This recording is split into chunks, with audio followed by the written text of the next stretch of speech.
윤석열 대통령이 오늘 19일 사상 처음 단독으로 열리는 한미일 정상회의를 앞두고 북한의 완전한 비핵화는 국제사회의 변함없는 목표라고 강조했습니다. 또 부친상 이틀째 윤 대통령은 빈소를 지키고 있는데 내일 발인까지 챙기고 비행기에 오를 예정입니다.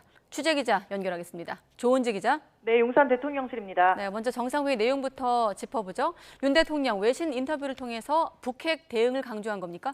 네, 윤석열 대통령은 해외 일정을 앞두고 대부분 외신과의 인터뷰를 진행하는데요. 오늘 아침 블룸버그 통신의 기사가 나왔습니다. 한국 대통령은 북한을 억제하는 데 있어 돌파구를 모색한다라는 제목으로 실린 인터뷰에서 윤 대통령은 북한의 완전한 비핵화는 한미 양국을 포함한 국제사회의 분명하고 변함없는 목표이며 국제사회는 어떤 경우에도 북한을 핵 보유국으로 인정하지 않을 거라고 밝혔습니다. 북한의 지속적이고 불법적인 핵미사일 개발에는 반드시 대가가 따르며 북한 정권의 고립과 체제 위기만 심화할 것임을 깨닫게 해야 한다고도 강조했습니다. 윤 대통령은 한국 시각 19일 캠프 데이비드에서 열리는 한미일 정상회의에서 3국 방위훈련 강화 방안이 논의될 거라고 언급했고요. 이것이 북한 위협과 도발에 대응하는 데 도움이 될 걸로 기대된다고 덧붙였습니다. 윤 대통령은 확장 억제와 관련해서 한미일 간 별도의 합의에도 열려있는 입장이다라고 언급을 해서 3국 협의체가 발표되나 이런 기대감도 커졌는데요. 대통령실 해외홍보비서관실은 따로 공지를 내서 이는 그동안 밝혀온 우리 정부 기본 입장으로 현재 3국 간 논의되고 있지 않고 이번 캠프 데이비드 정상회의 의제에도 포함돼 있지 않다고 정정했습니다. 우리 정부는 한미 양자협의체인 핵협의그룹 NCG의 조기 정착과 논의 심화에 집중하고 있다고도 설명했습니다.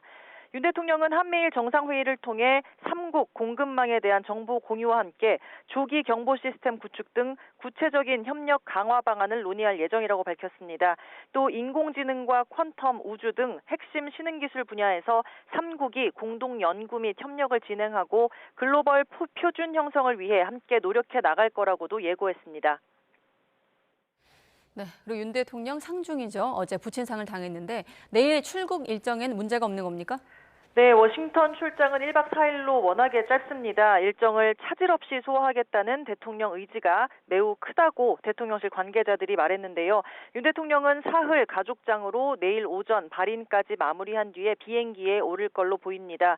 윤 대통령은 경조 휴가 이틀을 냈다고 합니다. 하지만 참모들과 함께 오전에 3국 회의는 물론 개최가 조율 중인 한미, 한일 회담, 또 공동 기자회견 발언 등을 꼼꼼히 점검한 것으로 전해졌습니다.